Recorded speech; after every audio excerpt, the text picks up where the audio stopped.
This is the LGS Podcast, chatting all things skateboarding with Jason Emery from Let's Go Skate.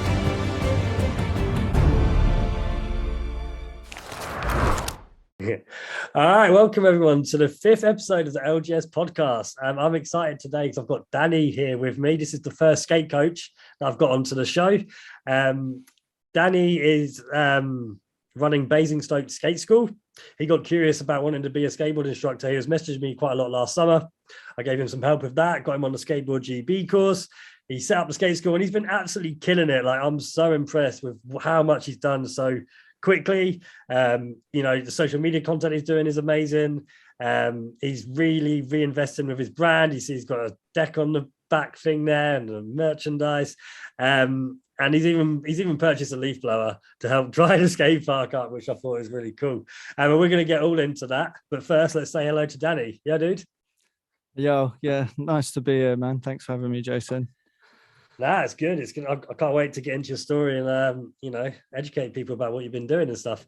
And then I always like to say what we're recording. It is Monday, 4th of April at 8:42 p.m. right now. Bit of a late one, but that's all good. I appreciate that too. So yeah, Danny. So a bit of backstory, context for people. I just kind of want to know, like, where did you grow up? So where is your original hometown? So yeah, I grew up in Huntingdon. In Cambridgeshire. That's where I am now. Yeah. And did you start skateboarding when you were here? Yeah, I did. Yeah, I started skateboarding in primary school at year 6. I started skating. What school did you go to? Godmanchester Primary. Oh, using Godmanchester one. Okay, that's fine. Yeah, I went to Godmanchester. Yeah, that's cool. I went to Stukely or. Yeah, well, because I've done a lot of work with a lot of the schools in Huntingdon, so I was just wondering if it's one of those ones. It's not. That's cool. So, did you say you started skateboarding in year 6? Was that? Did you just say? Yeah, about year 6. Yeah, I can't remember why. I think it was the Tony Hawk games on PlayStation. Yeah, or actually we were playing. Actually, first I was playing Thrasher, Skate and Destroy. Yes. On PS1. I never played it, but I hear it's amazing. Terrible. It's so bad. Yeah, the physics are bad. But yeah, I started playing that, and then I remember getting my first board and just pushing around on my knees, eventually getting to standing and going up curbs and things like that. Yeah. Do you know what your first board was? What did you get? It was like a piece of rubbish from a supermarket in France. From France? Supermarket from France. Wow. Yeah, I remember buying it actually. It was rubbish. Plastic trucks, yeah. Oh dear. But still, you probably upgraded soon after because you got into it. Yeah. Go from here. Yeah, so what type of skateboarding did you get into? From seeing the tricks and stuff that you do, you seem quite street orientated. Is that right? Yeah. Yes. So I grew up skating pretty much out the front of my house. So it was just curb stuff or flat ground. And then when I started to get more serious at it and learnt to ollie eventually, I then started going to a skate park in Peterborough called Y2 Skate. Indoor Y2. Yeah. My dad used and my mum, both of them, took me up there for the beginner session, and that's when I started learning mini ramp. I used to start skating on the little mini that they had there. Is it that outdoor one? It was kind of red. I think I remember trying to learn what fakies on there. I think a lot of people would learn a lot of stuff. It was it was kind of all we really had. That's cool. I didn't know you went to Y2. Obviously for people wondering, I think that's cool. That was open for about 7 years, I think. I know they wanted to bring it back. I don't think they're doing it because of the price of wood at the minute. But Y2 Skate was the only indoor around for us, really, wasn't it, when we were growing up? Yeah, for sure. And it was kind of the only place where I first kind of got introduced to that people could teach skateboarding, because at the beginning, in the beginner session, there were people in Y2 shirts, older people that give pointers and kind of be instructors, really. I got taught to drop in by a guy, his name was Matt, and he taught me to drop in the wrong way. I was goofy, and he taught me how to drop in regular. But oh no. but no, that came in handy, right? So now I can skate switch like pretty well. So it can I come in already had. handy. Did you ever get the pot noodle machine they had there? Yeah, and I was all on the like micro pizzas as well. Yes, yeah. Yeah. Oh man, I could talk about Y2 all day. But yeah, so carried on skateboarding and stuff. I don't know, did you ever get any sponsorship or anything like that at that point? Or you just kind of like me? I'm not sure your history, like I'm good, but I'm not like Nah, that good. like I didn't get any sponsors like growing up. I mean, I suppose I don't know how old I was. It must have been like a few years into skateboarding, so maybe I was like 13 or 14. um I was used to go to the St. Neots Park a bit, and there I met very young Ellis Frost. Hey. Yeah, and some other boys there, and they made their own company, which was called Hazard. It's so Oh silly. my! I haven't Yeah, thought about that in a long time. yeah. Yeah, Do you know about I remember them? that. Yeah, I yeah. remember them So doing it that because obviously I am originally St. Neots, so I would have Henry hanged out with them all. Yeah, Hawksworth, that was his name, Henry Hawksworth. yeah. I'm still Yeah, friends with yeah, him. Like he's on my yeah. Facebook and that. Yeah. So he Um, put me on Hazard skateboarding, and I remember skating there, and like, yeah, it's just ridiculous. I remember teaching Ellis like how to pressure flip and stuff, and did you? now he's like insane. Like, Yeah, I've got a video on my old YouTube beating him at a game of skate. So like, I probably won't ever be able to do that again. But he was still little back then. But yeah, so that Hazard thing was kind of like a little kids brand thing, which is cool that kids can do stuff like that. And that Henry guy did try and make it proper. Bless him. He's yeah, doing he music now. tried. He He's tried. doing Yeah. he's musical stuff. But yeah, but like I guess you never had any vision of ever being able to like have a job in skateboarding or anything like that, really. Nah, not at all. I was just doing it for fun. Like, I just loved doing it. It was yeah, when I got into it, it was just all I wanted to do. Like, all the hours of the day, if it was dry, I'd be skating. Yeah, it's a common story. I can relate. But are you just saying before we got in, before we recorded, we chatted for a few minutes, and you were just sharing about how you did take a bit of time away from skateboarding, and how you eventually got back into it. So I'm just kind of wondering if you'd be willing to share that kind of story. So I'm assuming you stopped skating because I don't know, like you get older and like different priorities come into your life, and then I'll let you take it from there because what you got quite into doing and stuff. Yeah, so as I got kind of into my later teenage years, I picked up a bit of a cannabis habit.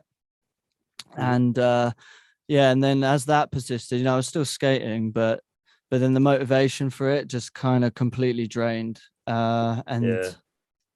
I just wasn't really feeling skateboarding anymore. But then, so I took probably about a good few years out of it, just not doing anything else. But I quit all that in my 20s, like early 20s. So I'm 30 now.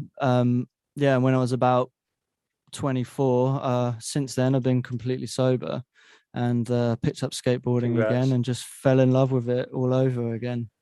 Like, I had Yeah. my motivation back, I had my energy and my drive, and it just felt so good to be back It's on really board. good to hear. It's really good to hear. So you got back interested in skateboarding, and now it's bringing me on to the part of the story where we start to discover like how you become an instructor and stuff. So, what made you think about wanting to be an instructor? Like, talk us through that. Well, I lost my job because of COVID. So I was a painter and decorator for a while. I was doing that for about 7 years or so. And I had a big contract with Vauxhall car garages. So I was painting all their showrooms and stuff. And when COVID hit, they had massive budget cuts, and then they cut us off because we were an expense that they didn't really need. And it just made me kind of rethink like my life, because I didn't want to paint and decorate for the rest of my life. I wanted to do something that I enjoyed and something I loved. And then a friend of mine became a skateboard instructor, or at least he did the course. So that kind of got it in my head. Right. and Okay. then I saw you doing it on Instagram. I'm And guessing, how did you yeah, find me? Is it probably because we had mutual friends? I'm just trying to wonder how I did you come think across? so. I Is that, can't even remember yeah, how I found I you. know. Don't I think worry. it just like popped up, right? I think it just Yeah. like on my random feed, just I think I Okay. saw like I think I saw like one of the skate parks in Gotti or something. And then I was like, that's Right. Gormanchester. Like, what the hell? Like, Because and that's then where you're from. Yeah. And I teach there now. yeah, Yeah. because I knew there was Mhm. a new park there and stuff, and I saw that, and then got talking to you about getting into the process, and you helped out a lot, like giving me pointers of where to go, and then I just said, well, let's do it. I'm not getting any younger, so For sure. let's go. I'll cut in at this bit for you. So like Danny really did send me quite a lot of messages. But I was really excited at your like desire to want to do this. So I do get approached a fair bit by people that have an interest in doing it, but like who's gonna bother to go through and execute? I'm so glad I did give you a little bit of my time. I mean, not a lot of my time, but enough of my time that I had to bother to reply to you, right? And and I've done that to other people and they don't go for it. But I could see with you, you were so interested with the questions you were asking. And I remember saying, like, go on that SG skateboard GB course, obviously. So you did, didn't you? Where did you go to? Where did you go for that? What one was it? I did that at the I don't, is front that, skate I don't even park know where it in is. Where's that? like Weymouth. I think it's in Weymouth. Can't even think. Is that Yeah, north, south, east, it's right west, down far? south, right? Yeah, right Bit down of a drive south. for you. Yeah. No, it Yeah. wasn't too bad. I mean, it's about an hour and a half from here, like 2 hours or something. Okay, I Um, guess I'm thinking yeah, where I am. yeah. So how was that course like? Because it's changed a little bit since when I did it. Because they've tweaked it. It's the same. It's similar, but just like if anyone was listening to this right now and they want to become a skateboard instructor, here's your time to share a bit of information. Like, how did you find going on that course? Uh, it was basic. Would say it was It is, basic, but they're still trying to flesh it out. yeah, But it gives good kind of pointers, and it gave me kind of like a good idea of how to set myself up as an instructor. So making sure yeah, of how to fill out the proper paperwork for risk assessments and stuff in risk it. assessments, and Yeah, yeah, the health and safety kind of aspects of the thing, and yeah, just getting an idea of teaching the skills, like really basic classes they run. yeah, You end up just teaching your fellow like learners how to skateboard, but yeah. they You already do it know with how each to other. skateboard. Yeah, yeah. Yeah, Same so it's thing a as bit me. weird, but it was good fun because they take us to the side and they give us a little like secret mission, like to be the one who's Ooh, always playing with their skateboard, or the one right. who's Yeah, like trying yeah. to off. Yeah, and I we did were that. Yeah, that's bringing memories back because I did mine in 2019. It's been even longer.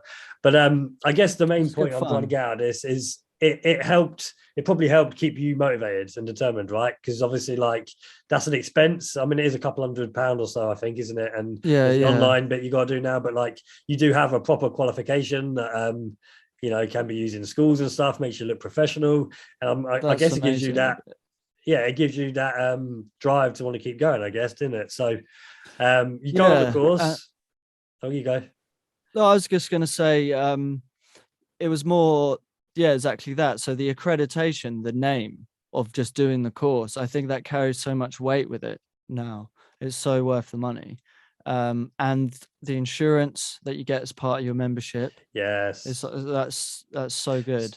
Yeah. So And then I'll you get your share this. membership card as well. So I Yeah. have See, I mine don't on a have one little of them. lanyard. Yeah, I'm Yeah, jealous. so I'm I have jealous. my QR code. So this one here that I made up, that's got my skateboard GB like coach membership. I don't know if you can see it. So if anyone wants to check if Yeah. I'm qualified, they can scan that. And then on the back, I have my own, which takes them to my Oh, booking pages you and things like you've that. made that yourself, haven't you? Like Yeah, you've made that I yourself. made this Right. myself. Okay. Yeah. Yeah, and that's where you deserve so much credit. And we'll get into all the stuff you've been making. I think I didn't know if they made official skateboard GB ones, but maybe They I've do. seen the Yeah. wrong You have thing. to print it out. Uh That's why I stole this right. from, I cut it out from their card Yeah, yeah, I'm and with you. attached it into my own image. I see. Yeah. And I put the This is one of those logo. things I should probably do. because I've been doing it a little bit longer. I've been doing it 7 years now, and these people just weren't doing things like that. So it's just, I guess I'm like stuck in my own ways. Like I don't need a lanyard to do that because that's not what you do. Whereas really, that's a good thing to have that there, and you can show off to someone. They can literally scan that and see that you've got the qualification and the membership.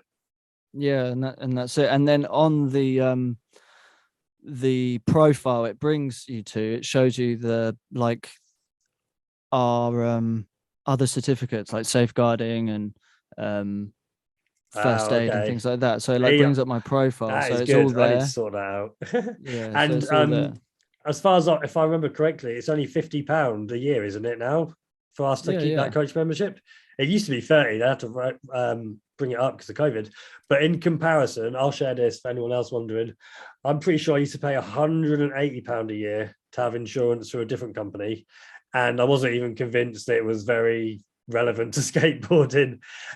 So it's so good to skate. That's probably the biggest benefit of being a skateboard GB is you've got that membership there. Insurance if anyone's sued, all that kind of stuff you're sorted out with.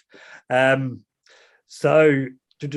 move it on. So you got your qualification, and then I guess it's time to start setting it up, isn't it? So I'm just kind of wondering, like, talk us through the preparation to get the setup. So you hadn't really done any lessons before the qualification. Had you dipped your toes in at all, or no, not at all? No, I did the qualification. Yep, and then then I remember I waited until I got my certificate, which was probably a week after, and then literally that week I set myself up. I designed a basic logo, made a Facebook page, started posting on local groups, skateboard lessons. Pages, yeah. And then I got my first client like within a day. There you go. And then there's a big need for it. It was a big need for it. So I posted up. I got my first client, just one. I did it on a Saturday morning. Just did the one lesson. Before I started as well, I went and I bought like 3 or 4 enough boards, like really basic. I know I recommended them to you, didn't I? And so let's talk about that. So were you able to get a trade account set up? Did you go through all that or not? I decided not to, because the trade account they wanted me to spend kind of like a minimum like 400, like £500. Okay. And at the moment I didn't have that to start. Yeah, of course you don't. So I just bought myself 4 boards at retail. Oh, okay. But they're cheap enough. No, that's fair enough. But yeah, when I got a trade account, that wasn't a rule. But obviously things, it's changed quite a bit since then. So that was interesting to know, because obviously, I'm just trying to give as much information in case someone wants to be a skate coach. Like, these are the things that you don't know about, do you? So like, we do have trade accounts, so we can get boards at a cheaper price. I've got a few with a few different companies now. So you had to get them full price. So mad respect. You went and did in that. The beginning. In the beginning. Starting out, I think that was the right decision, because to pay out that kind of much. I'm just going to quickly share a story. When I set up Let's Go Skate, I found helmets really cheap online, like £4 a helmet, down from 20 quid. So I went crazy. I went crazy and I bought 100 helmets for 400 quid. I was like, this will sort me out forever. And I got size small, and that's for like 2-3-year-olds. So I was like, no, and it's from Ireland, and to send it back would have been a nightmare. So then I ended up buying another 100 helmets, so a medium. So before I knew it, I was like £800 deep on helmets. And I've still got as you go, right? Yeah, I've got a ton still in the loft, not doing anything. So maybe I'll, get rid of them at some point. Well, I'll take some off your hands if you want. I've always, at the moment, like, so I've got, so I remember, so as well as the boards I bought, I ended up buying a few helmets and pads sets in small mediums mostly, and then I got like one set of like large, just in case I had any adults and things like that. Yeah, which is you need to be prepared. So you got your equipment sorted. Tell me a bit more about how you got the name. So obviously, I don't think we've even mentioned like where you living right now. Oh yeah, so I live in Basingstoke. And is that because you went university over that way? I think you told me. Yeah, so I went to uni in Farnham. Is that which is nearby? I like don't know really, the yeah, area. it's really close. Yeah, it's really close. But then, then I moved away somewhere completely different. Um, Oh, yeah, so I was living in East Grinstead, which is near Crawley. And yeah. then I was living there with my girlfriend, and then I don't know, we were staying in her grandparents' house, and because the house was empty, so we were sitting it for a bit, and then the house Mhm. sold, so we were like, right, we need to move somewhere, and we both had mutual friends around this area, so we just said, all right, screw it, let's go to Basingstoke. Nice. And And we now we're getting moved on to the in. name. Yeah, well, that's the name. Yeah, and I was just, You it's literally kind just of put a what D on kind the of end, got, haven't you? yeah. Well, yeah, because I I love always it, thought, by the way, but I want to know stoked, what right? made you think that. Yeah, well, and I'm sure most people know stoked is a kind of a word in extreme sports. If someone does something pretty good, you're happy, you're stoked for them. So like Basin stoked. So you just That's it. any I don't know, how did you think of that, or like any story on Yeah, how you thought of I it, just or like, I don't know, I quite like words and I guess kind of wordplay and things like that. Because yeah, well that's yeah. another pastime I do, why I have like the microphone, you can see all the kind of acoustic foams and stuff, is make like hip hop music as well. So I was always been Okay. interested in like wordplay and things like that, and it just seemed kind of obvious. And um, and skateboarding makes me feel stoked. I'm stoked when people learn new things, and when I'm involved in that learning process, it's just it's even better. Everyone's stoked. So I thought of it like that with my little tagline, like if you're stoked, I'm stoked, Basin stoked. Yeah. Yeah, it's cool, dude. It It's just works. Like, yeah. Thinking of a name can be tricky. So, like, you got yours good, and it's all yeah, and especially because it's where you are as well. Like, anyone Basingstoke. Oh, that's obviously in Basingstoke. Like, because I get hit up with people asking me for lessons. They don't know that I'm only in Cambridgeshire. So, like, I guess you probably don't get too much of those problems with it. no, A no, name not like that. really. My reach has gotten quite far now. People are traveling from kind of 50 minutes, an hour away It's from crazy, like isn't all it? around Yeah, like I get it as Hampshire. well. Because Yeah, Basingstoke is in kind of like the middle of like a bunch of different counties. So like right. we're in Hampshire, but we're on the border to like Surrey, we're on the border to Berkshire. So it's just like people coming from kind That's of all good. over. Yeah. Yeah.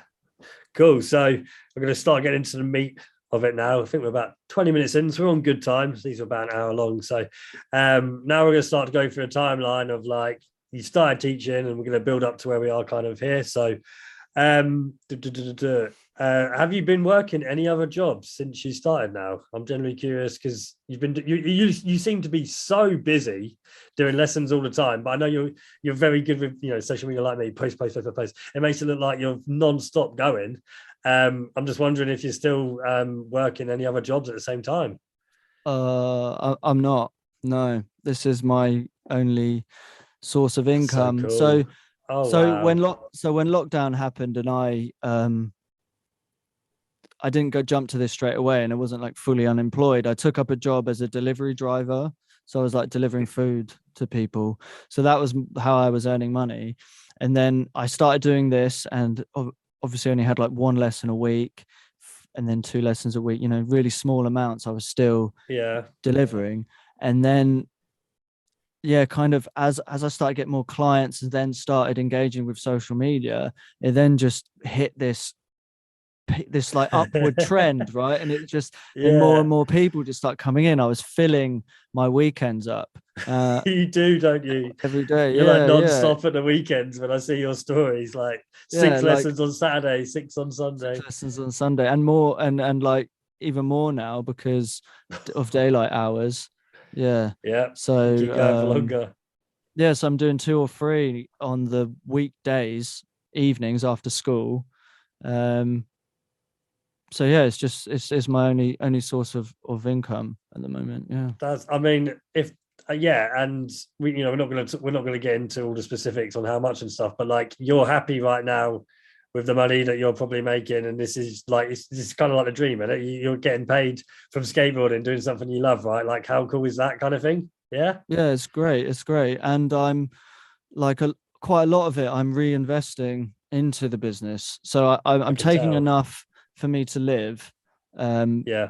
just to pay my bills and rent, and I'm not really keeping anything extra for myself. Anything extra for myself that I would take as profit is going all back into the business, just to Which is really like good. get boards made up, We'll get to or that for to sure. Yeah. or to just get my merch made. That was another thing, like right at the beginning as well, as initial expenditure. um so it was those few boards and the pads, and I got hoodies made like straight away. Like Yeah, I I remember now. wanted, You did, didn't you?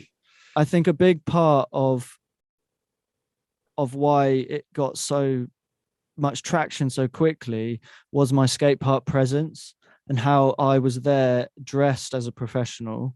I was there advertising my brand on my clothes, and I was clearly an instructor.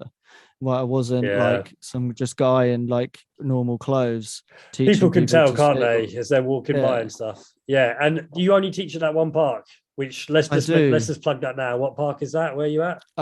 At the moment, yeah, I teach in Rooksdown Skate Park in There you Basingstoke, go. So if you know that which skate park, he's your man to teacher. which is so good because it was literally like right next to my house as well. So I didn't even know that skate park was there. Nice. When I moved to Basingstoke, I didn't even know that skate park was there. And then I'd moved to Basingstoke, and then this was kind of at the time where I was like, okay, I want to get back into skateboarding because I'm feeling much better after a couple of years of being sober. And I just googled the skate park, and I was like, wow, this is literally like 5 minutes walk. Yeah, that's sweet. That's It was cool. great. And yeah, and it looks half decent. I mean, I think I'd have fun skating there if I'm ever over Oh, that it's a way great sometime. park. It's a great park because um, it's yeah, got go on. flow, and it's, I know some people don't like it, but I love it because it's great for beginners. It's the coping is tiny, like, so there's no Oh, risk is of it? hang ups and things like that. All Yeah. the transitions are nice and mellow. There's a couple which are a bit steeper, but it ranges from, it's got like a 2 foot little quarter, it's got like a 3 foot quarter, it's got 3.5 quarter, it's got fours, and I think it only really goes up to a five, but it's got like enough You've got the there, jumps, haven't you? Which I like. yeah, Yeah, that's to build nice. you up, right? And the banks are nice as well. It's just like a really good chill park to skate. Sweet. So you're doing the private lessons and you're gaining the attention and stuff. Do you have you done group lessons? Do you do group stuff much now, or because I remember trying Yeah, to talk to you yeah. about that? Like, is that when did that come into the picture? Talk me through that. Um, so I was getting, I did started to not have enough time to fit the amount of people that I I was know. getting. Yeah, so I decided to set up, just as a kind of test. I did like a beginner's introduction to skateboarding course, 1 day thing. Well, it was like an hour. And yeah, and then I got them in, and we did like a group, and they really enjoyed it, and they wanted to continue. So I've kept that group going. I haven't started any Okay. more yet, but I was going to start a few more in the Easter holidays, which isn't here yet. It's next week. So I'm going to be advertising that You've this got. week. Yeah, yeah. There So you that go. Easter holidays starts next Monday, You're a well, week. Friday. You're a And week then behind. It started yeah, this week yeah. for me, but yeah, it does change throughout the country. But But again, yes, because of the where I am in between lots of counties, like my this week I'm full, like you've still as got if it people was that are off as if this it was week. Easter, yeah, Yeah, because there's loads of people who that's are off. good. I So get it's that not my sometimes, Easter. but not as much. Yeah, that's handy for you to get some good work in this week for sure. Yeah, yeah. It Um, just a shame if the weather messes us up. So that's the only yeah, downside to this job, it really. done me in today. I couldn't work today. It sucks. And we'll get into Yeah. weather complaints, I'm sure, in a bit. But yeah, keeping with the timeline. So you started going with the groups. You're figuring them out, the private lessons. I mean, you managed to keep going through winter, which like the fact that because you started in September, right? I think it was September. Yeah, So yeah. just September about half a year. 15th was my first lesson. and we're now April, so that is 6.5 months. I mean, you've come so far. It's so cool to see. So we're getting through those cold months. I mean, you were still teaching like me, like trying to get them done when we could, right? During like Yeah, December and yeah, January and that, yeah. yeah, all the way through. Which for me, I'll share this quick for me. So this Christmas is gone, and the one before I had lessons, but probably 2019 Christmas and before that, like people just weren't doing it. Like I just wasn't getting interest. Like that just shows how much more interest there is in skateboard lessons right now. Like the fact that people will go all year long, and we do have to postpone and all that kind of jazz because of the weather, but like we do keep going, don't we? Yeah, yeah, for So you sure. got through it though. You got through the winter, and you're still going. I'm going to jump into now about making the jump to Bookwen. So for anyone wondering what Bookwen is a booking system that myself and now Danny use, and plenty of other skate coaches use. It allows us to let people book manually. Book online without us having to manually do it. So I just talk us through like how you got set up with that, because I know I get like a ton of messages from Danny like, what's going on here, what's going on there? I'm like, I was a bit busy that day. I was like, I can't really help him. Talk us through Bookrun. Yeah, you sorted me out though with good advice, but People yeah, helped me out first before I helped you, so I'm just repaying the favor. It was actually such a pain. It could be so, I don't know, but once you explained it to me, and I actually had a go. And then now it's set up is amazing. Is taken saves and me it so saves much you time. admin time, yeah. Yeah, so much time. And it just gets it out of my head. So before I had it all in my head and writing it down in like an actual physical diary, and then trying to just do it on my phone through like Google Calendars and stuff. But yeah, there's so many back and forth between people, with my inbox just getting so full. I didn't have the time to reply to everyone, and they don't deserve that. So by setting this up and having it set up, it's so much easier that they can write to me, and then I can still give them a message and just point them to the direction of Bookwen, where I have all my information, because you can get a nice little write-up at the beginning that explains what the lessons are and things like that. I had to find a few workarounds for kind of how I was doing my lessons, but that was quite easily done. Yeah, well, I had to do the same thing. I put a lot of time in, and I launched mine just before the summer holidays last year. Like I had a deadline. I remember I was sitting at this table on my MacBook for so long one day. The next day, I got pain in my shoulders. I'm like, why am I aching? It's because I've been like on an office desk craziness, because I'm not used to doing that. I'm pretty sure it took me like 7 hours to set up. Yeah, I don't even want to think how many hours I put into it, but I think you were like me. Like I didn't really want to give up control, because when you do it all manually yourself, you can really give the best customer service and really, do it all really good. But it gets to that point where I started getting it like you're slipping up and you're making mistakes, and you're not giving the best service no more because you're getting so busy. So we do give up control a little bit, but I don't know if you found this. I'm going to ask you.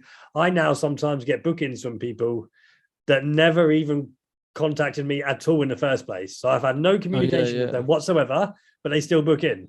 So that is pure admin saving time, because in the past you couldn't book me unless you messaged me first. So have you had the same thing then? Yeah, people just book exactly the same thing. Yeah, people just book and they I don't know anything about them. I just I check. I get the notification on my emails, which is good. It all goes through.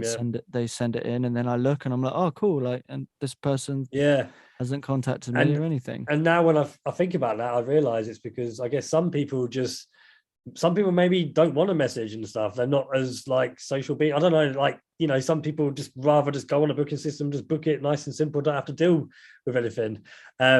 So like, that opened my eyes a bit, because I didn't expect that. Like, I still thought I'd be having to do a bit of manual stuff, but that was all cool.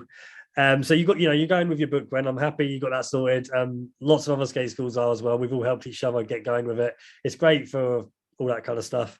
Tell me a little bit about, I don't know, you called it a WhatsApp group, but I know you've put it, I don't know if it's a Telegram feed. Like, do you still do that? Because can you tell me about that? Because I don't do that. And that's something that I was curious to learn about. And I want to know like how it's been working for you and stuff.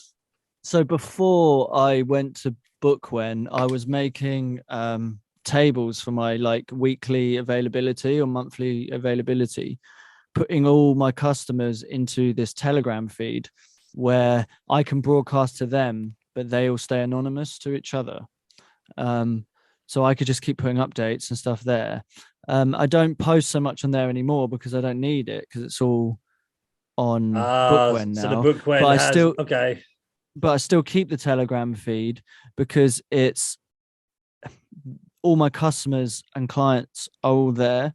So I refer them to it. So if there's things like emergency weather updates or even if I'm just like wanting to promote things for myself, like I've got my hoodies or I'm selling hardware or bits for boards or whatever, little updates. If I post it on there, I know that they're going to see it.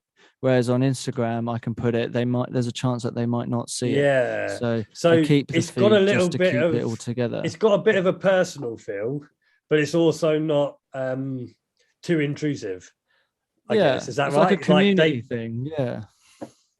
Okay, so I'm gonna put this at you because I've got a dilemma. Let's say a dilemma. I've got a problem that if I can solve, will help me generate more lessons and more income. And I'm just wondering, this might be the type of thing that would help me. So, for example, let's say, before I get into that, so when you do 2-to-1 lessons, I'm assuming you do them as well. Like me, do you offer a discount for like the second person coming in, right? I'm assuming you do. Yeah. Most skate schools do. Cool. But base price for the hour, and then anyone extra is like £10. Cool, which is the same as me. Okay, so and I believe that's really handy because if you get 2 kids into a lesson, you can still get a lot of productivity done. And if it's two different sets of parents, they can like split the cost and it's cheaper for them, right? So to me, it's like a win-win, like because we're still getting our pay, we're happy, the kids are still happy, and the parents are saving money. So one thing that I need to try and find a way to do is facilitate a way so that parents can book a 2-to-1 together without them having to necessarily go back and forth trying to plan it. They could just like say, they could just say to me, like, they're interested in a private lesson on this day. Is there any chance that one of your other kids are also interested in a lesson that day? And then I could help link them. So where I'm going with this is I'm just wondering if in that feed thing, if I could maybe put out parent interested in a private lesson at this time on that day. Do any other parents want to, split the cost and join in? You see that's great. Yeah, so the way I like to see Telegram is it's like a notice board. It's a community notice board for my company. So it'd be for you. So anyone who's interested in Let's Go Skate, that's part of the Telegram thing, they'll see your notice board. They'll get a notification when you post and they can see that message. And it goes out really across everyone who's, subscribed.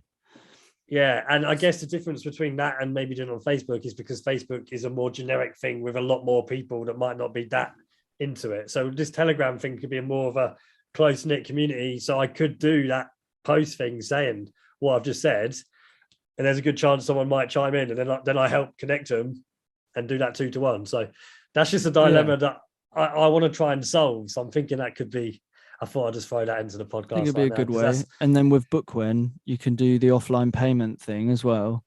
So then one parent can pay half and then the other one pays the other half offline. Yeah, it's great. There's so many ways you can just manual book it. You can give them a discount code. There's so many ways you can do Bookwen. It is really handy, isn't it? Yeah.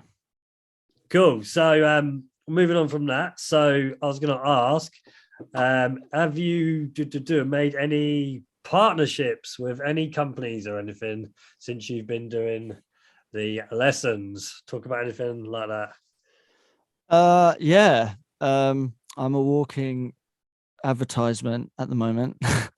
So I have this company here, Dangerous Joys, who also provided my instruction wear as well. So I wear their logo on the side. And then recently, is that the one that my friend Charlie rides a lot with? I'm gonna have to look now. It's gonna bother. Maybe they're based like kind of all around this area. Bear with me, I've got to know because it's gonna bother me if I put his name in Instagram. And stuff. Dangerous Joys, yeah. Yeah, Dangerous Joys. Right, there you go. It's you two that wear it. Yeah, I was thinking. Right now, I know. Yeah, cool. Yeah, carry on. Yeah, so I had them as a sponsor before I started teaching. So they were, so I've Okay. kind of carried them over. And then they're like fully supporting the work I do. Yeah, and And love it basically because, helped you get the merch done at the start. So they are helping yeah, you yeah, create the yeah. merch, Help me which is create the great. merch. And the merch to give to my students as well. So they've given me like some forms, and if people want clothes with my logo on, they can fill out the form, give it to me, then I give it to them, and then they, sort it Nice. out for me. So it is really, really Yeah, good. They've been a massive that's help good. and a huge support. Well, Um, for sure, because I suck at merchandise because I don't really have too much support like that. And it's like, oh, I'll do merchandise another day. I'll get around to it, and I'll never do my merch stuff sucks. But it looks, yeah, I see you doing some good stuff with that. So shout out Dangerous Joys for helping yeah, you with that for they're sure. massive. And then a new skate shop opened in a town over from me, Shrunken Head Okay. Skates. Yeah. And yeah, the guy who runs it, well, the guy who works there, he's basically running the whole thing, called Right. John.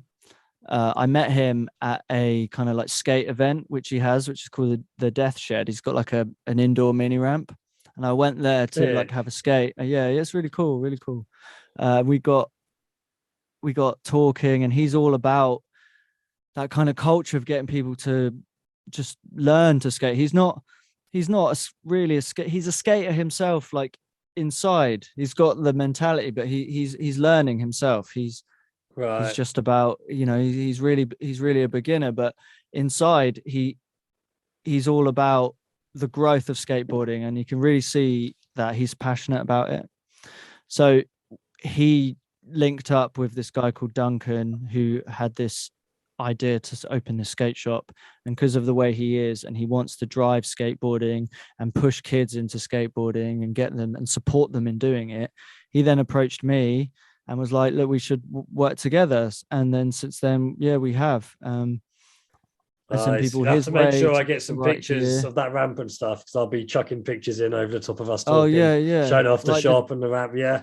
We'll yeah, get so all the that death sorted. We'll the, chat the death afterwards. shed Yeah. is so good. So they have people of all abilities there, and the atmosphere is just great. Just everyone encouraging everyone. Like it doesn't matter if someone's doing like a 360 flip nose stool, right? Or if someone Mm. just lands their first rock to fakie. It's just the Oh, response is good. the same, right? Everyone erupts, and it with like boards slamming down, cheering. It's like it's just so great. Like there's nothing like it anywhere Yeah. else in the world to get that part of skateboarding, right? Cool. Yeah. So that's good that you've got them. I'll bring this one up because I know you've got sorted out with rolling as well. That quarter Yeah, yeah, I pipe was getting to them. is amazing, right? Absolute lifesaver. So so I got a friend of mine runs another company called Oh A1. yeah. Yeah, Yeah, I yeah. remember this. You had that. So Yeah. so he sorted me out with a small quarter pipe. Um, so good. Helped me off to get off that starting line, getting people to drop in. I started making videos with it, and that was when Rollin contacted me because they saw Mm. my quarter pipe and thought it was super steep, and they were like, it's a I great little ramp, but it is super steep, and we can make you one that's a lot mellower. So I took them up on I it. kind of told him to go to you because I could see your work ethic. I was like, you should be going to this dude. He'll make good use of your ramp. But yeah, Yes, and so now I've got two. So now I've got his one, which is, it's a bit wider and it's a lot mellower. So great for getting them to start.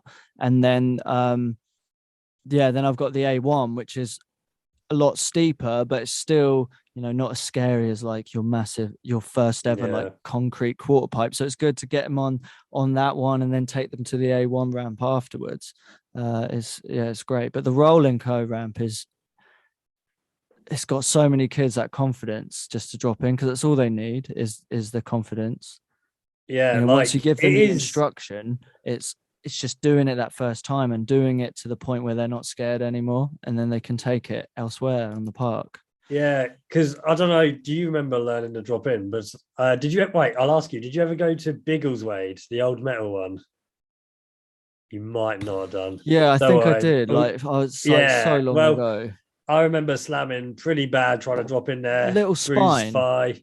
Yeah, yes, it had a little little spine. Yeah, tiny yeah. little I'm gonna have to spine. get Yeah, some like a pictures up mini one. now, and I, Yeah, because I've mentioned it. I definitely Yeah. went there. Yeah, Yeah, so learning to drop in it's always scary for anyone, right? Like it is scary, but the fact that there's people like me and you now at the skate park helping you on this nice little rolling ramp, we really are making it a real like nice, easy experience compared to how yeah. people in the olden days used to learn. And would you agree? Would you agree in saying that it's not too hard to actually get someone to learn? Like the success rate of No, people actually picking up and dropping in is quite high, I find. And it's from really my high. experience, like I remember a few years ago, that's when I realized like I should start getting kids dropping in quicker, because I used to fear it because of my experiences. And, I've heard horror stories of people, messing up, dropping in. But I started realizing that, yeah, we can get kids dropping in way quicker. And like, what a good feeling that is. So I'm blabbing here, but like, would you agree? Yeah, like kids, I see it in your videos. Like, you're always getting kids Yeah, drop for in. I'll play sure. some now. Like, depending on their ability, because there are people I can teach people to skateboard, but I can't teach them to be a skater. So they have to have That's a good that saying you got there. ability to get over being scared, or to be scared, but to push through the fear and allow it. So some kids are so terrified that we probably won't be dropping in for a while. We're going to take it slow. Yeah. But then you see the ones that have control of their body. They understand how to distribute their weight a lot better. And you see those ones when I'm getting them to just roll down the bank. And I'm seeing how they're holding themselves. And then I'm like, well, this person can drop in. And then like a lot of them, I'm getting them dropping in on their second lesson, or sometimes their first Yeah. lesson. Yeah, for sure. But Yeah. Which within 4, definitely, I get most of them dropping in. No, I agree. Yeah, and I guess now, I mean, you're still quite new to it, but you've got a lot of experience because you've done so many lessons. But I guess you start to have your structure of like steps that you're going to go through. Like how you're going to do it. Because I've not been with you and witnessed the full lesson, but for me, like I've really got this structure down now to the point where I've got my jokes and my gags, and I've kind of memorized my actual words at the very start. And then yeah, like it does depend on the child, obviously, but like if the ones that you can tell that are like kind of fearless, and that's like, well, let's get you on that ramp pretty quick because you got a good chance Yeah, of dropping in, ain't you? and that's exactly it. I mean, I used to start them off on a bank or a small like euro or something, like Yeah, on the bank of a euro, getting them to learn how to push in on that. And for most of them, I would still do that. But there are some kids. I had a little kid this week who's just learned to drop in, and he does it so good now. But he couldn't drop in on the bank. He just because there's no coping or anything holding his board there. When he started to yeah, like distribute his weight and push down, he wasn't doing it quick enough, so his board would slide out, and then he'd get scared.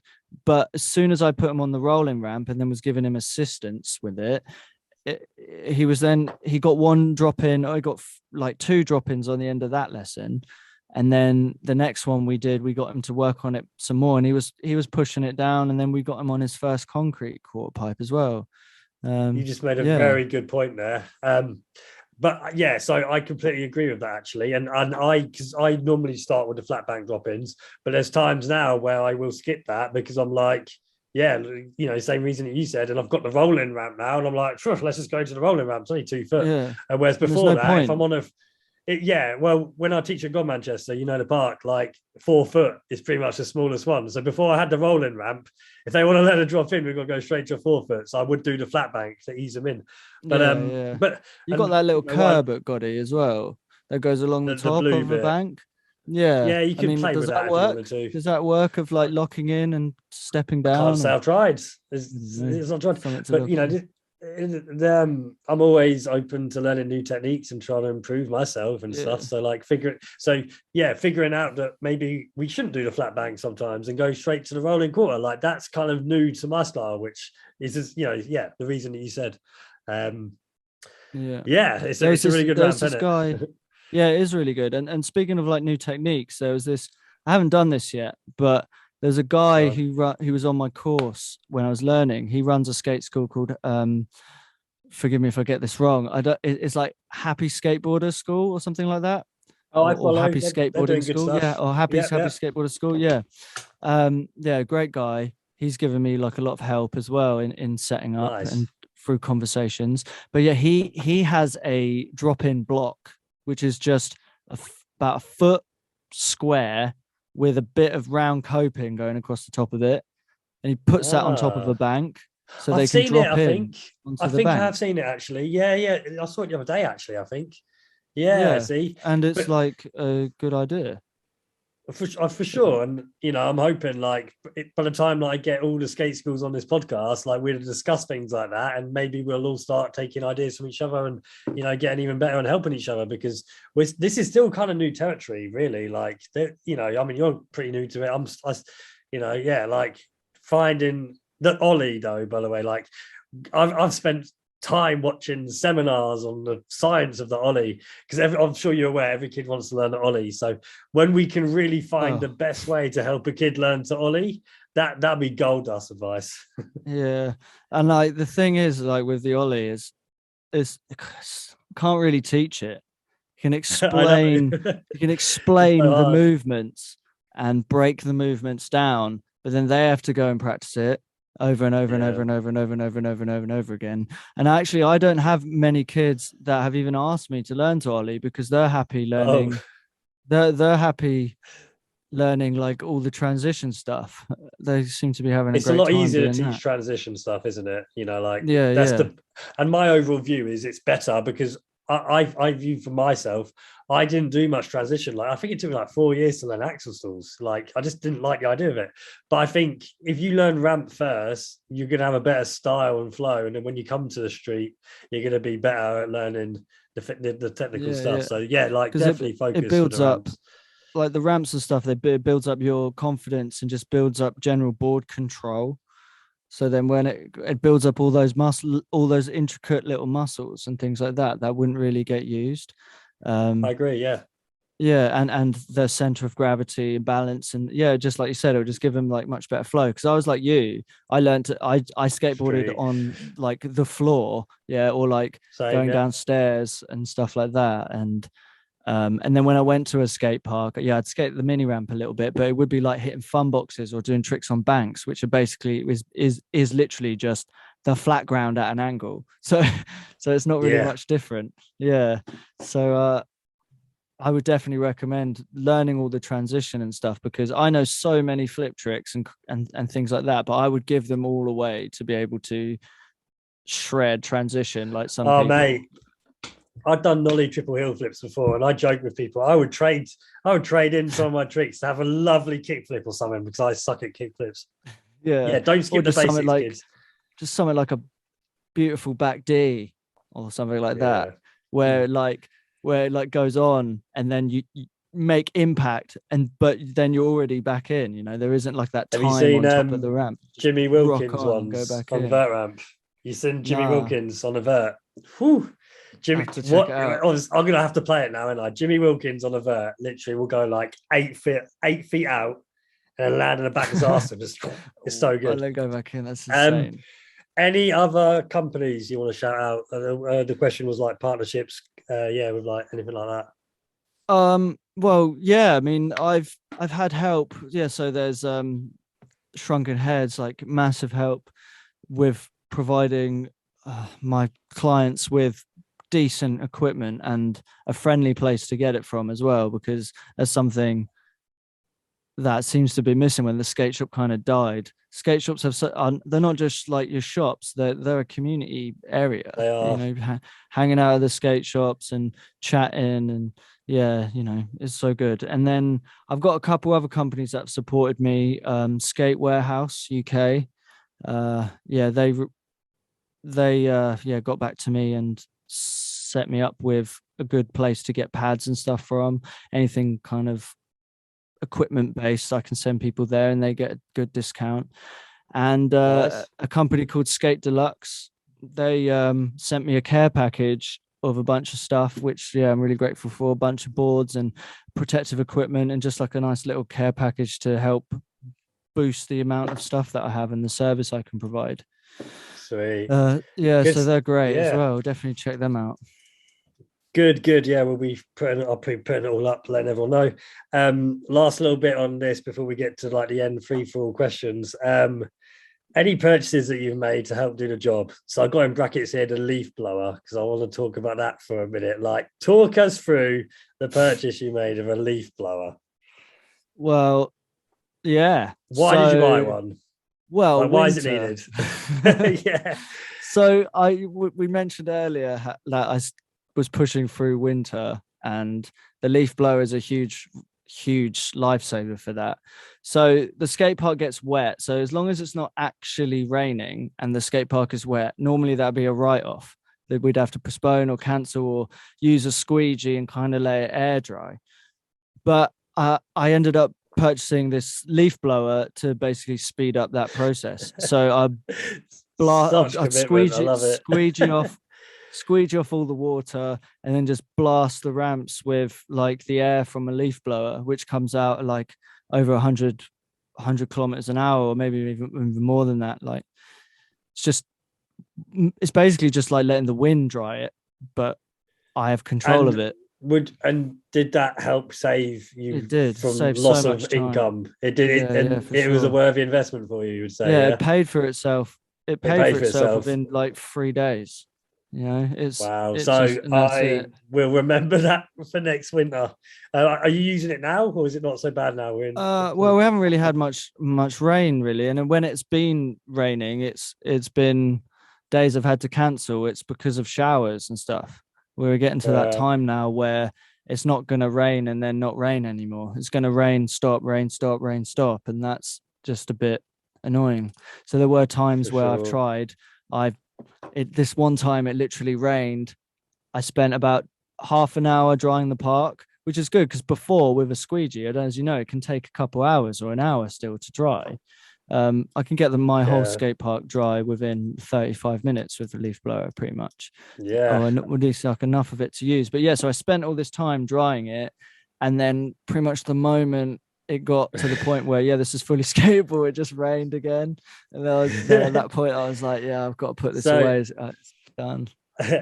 I put a note right at the end here. I was going to ask, and this is my answer what we're talking about, but I was going to ask you if you could instantly fix one issue a skate coach has, what would it be? My answer is the weather. Yeah, would you agree? Like, if we could make it so that the weather doesn't impact us.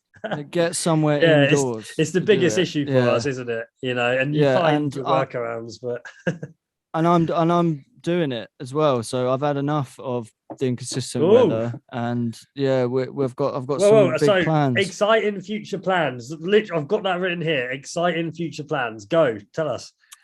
So I'm building my own indoor skate park with 2 partners. Yeah, we're starting up a separate non-profit company. Okay. That I'm going to be on the board on. We're going to be a charity, and the whole idea is to provide a safe indoor space for all the disciplines to be able to go and skate. And here's Larry. We got our first cat. Let's go. I love it. Our first That's going to happen with you. I saw the door open open in the corner of my eye about 5 minutes ago, but it's been sitting on the floor. It's all good. It's all good. Lovely cat. So it's still super early days, and we're pop down there. Off you go, mate. Super early days, and we're still looking at ways to get ourselves funded, but it's definitely on the cards because it needs to happen. All our skate schools need to do it. I'll be keeping my eye on you to see how it goes, because it is obviously on my radar too. Like, we all need it. It's a big scary jump, isn't it? It's a big thing. Yeah, so I've worked in little halls and stuff. Like when it's raining, I've got myself into some sports halls and things like that, but they are quite costly as well. For what they are, and then I can't really provide them with a skate park. I have a few of my ramps and stuff they can drop in, and we can work on flat ground. But when it comes it's good for beginners, but not for your more advanced ones, is what I think. If I was to do a beginner's intro course, that's cool in a hall, but it's not long-term stuff. And the thing is, because we're working, another reason why I want to push for this indoor place to open, there aren't that many around anymore within our local area where I live. But we work in public spaces, and we don't have control over what people do in those public spaces. So, people can be listening to loud music with lots of swearing, or people could be drinking alcohol or doing drugs, or things that are around in that kind of environment. Not necessarily even skateboarders, because I find skateboarders are amazing. People who use the skate park are really considerate, but it's the loiterers, the people who hang around skate parks. Spot, yeah. For sure. And by setting up an indoor space that we control, it gets rid of that completely. It makes it a fully safe space. Because another thing is like flow lines and stuff. People will be getting in the way of the kids, or I'll be getting in the way to stop them from getting in the way of my students. Things are, but in a place that we can control as instructors, I can close off a part of that indoor park, and then the people who come to me will get, that is their space. No one else is going to intrude upon it. It's going to open up so much more opportunities, and I'm sure I'll get there at some point as well. So it's a long way away, for sure, though. Just it's my goal. Let's just stick with it, and I'm sure we'll both get there. I think, we'll have a different business plan, won't we? Like to most indoor skate parks, because the skate school, well, for me at least, will be at the forefront of it, and I think it could be successful. We've pretty much done an hour, so I'm going to start to wrap it up, actually. I wanted to ask this question, though, for the end. And we can always get you back in a future date to do, because I could keep talking for hours, but I want to keep them to an hour. I was going to ask you if you've got any interesting story worth sharing, any funny moments during a lesson, something that you thought was insane, just one moment that's coming to your head right now that you think of you teaching a lesson that made you feel really good, or it's funny, anything like that. Share something now. Well, there's one thing does come to mind, and it was just this kid, this one of the students I had. He taught himself to drop in outside of lessons. So we and for some reason he taught himself to drop in switch. So when he came and I saw he was dropping in, and I noticed that his stance had changed. So I just thought, picked up on it. Yeah, I picked up on his stance changing because I was asking him to push, so dropping in, doing a kick turn, pushing to get enough speed to come up to do a rock to fakie. He was struggling. He couldn't do it. And then I was like, wait a minute, something's not right here. It's hard to remember everyone's stance because we've got so many people. But then I was realized, oh man, you've taught to drop in yourself the wrong way. And he learned on this tiny little thing, and I hadn't noticed because he learned on the 2 foot. So then I was like, cool, right, let's do the 3 foot, 4 foot, 5 foot. He was doing all the ramps switch, and then then we had to do it all again. And he almost had, like, bless him, he had like almost like a bit of a breakdown for the fact that he had to go through it all again, or that he had done something wrong.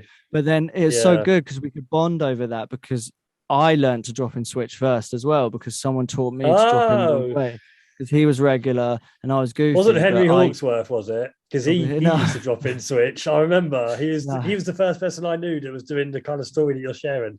It's quite rare, but it does happen sometimes. It's rare, but it's amazing now, because now he's learning things both ways. He's dropping in. What's his name? Let's shout him out. We'll put him in there. Jack. Yeah, little Jack. Let's put you in there. I'll be watching your clip right now. Good old Jack. He's good. So he's doing it both ways. Dropping in both ways, kick turns both ways. So he's doing kick turns, nollie, fakie. I don't know. Yeah, I don't know what stance he is. He's picking up goofy more though. There's quite a few kids like that. I'll shout him out. Skater Jude, if you ever see him, Skater Jude, the dude on Instagram. Even the Autumn girl, Autumn Skating, she drops in switch, I think. Like they just learn wrong and no one tells them otherwise, and they just deal with it. Whereas a lot of kids, if they do that, they might stop because it gets hard. Whereas these kids have kept going, and they can have some crazy, unique styles going forward. Like Skater Jude, the dude, he's really cool to watch for sure. Yeah. Yeah, I'm always amazed when I see people do that. Can drop in both ways, and they're not even 10 years old. It's like, Crazy, it's isn't it? like, come on. Right, So Danny, good. I'm going to start to wrap this up. Is there any shout outs or anything that we haven't mentioned or anything you want to bring up before we do?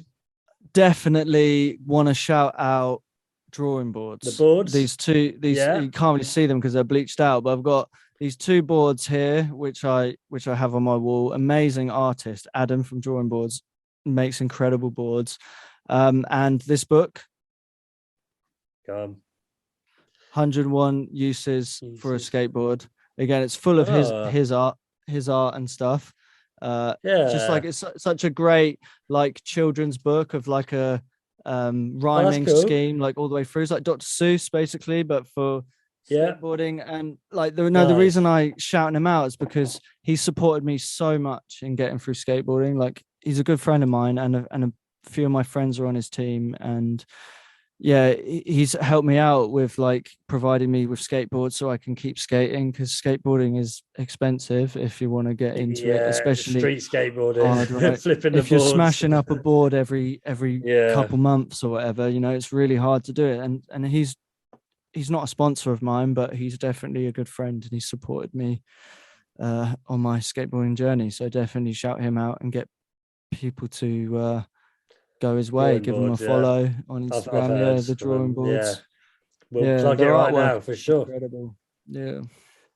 Right, good stuff. Well, Danny, as I say, I can always get you back on a future one where we can talk more about being skate coaches and stuff. But I'm really pleased with how this went down. We got to talk about your story, and hopefully that'll help other people if they're interested in becoming a coach or just curious to learn more about you. I'm going to start wrapping this up. So if you've enjoyed this podcast, please let me know, or any constructive criticism. We're going to keep doing these as long as we can, try to get different guests in from different different areas of skateboarding. As long as we're talking skateboarding, I'm happy. I'm going to wrap this one up. So, right, cheers for being here, Danny. It's great. It's great to be here. Thanks, Jason. All right, take care, dude.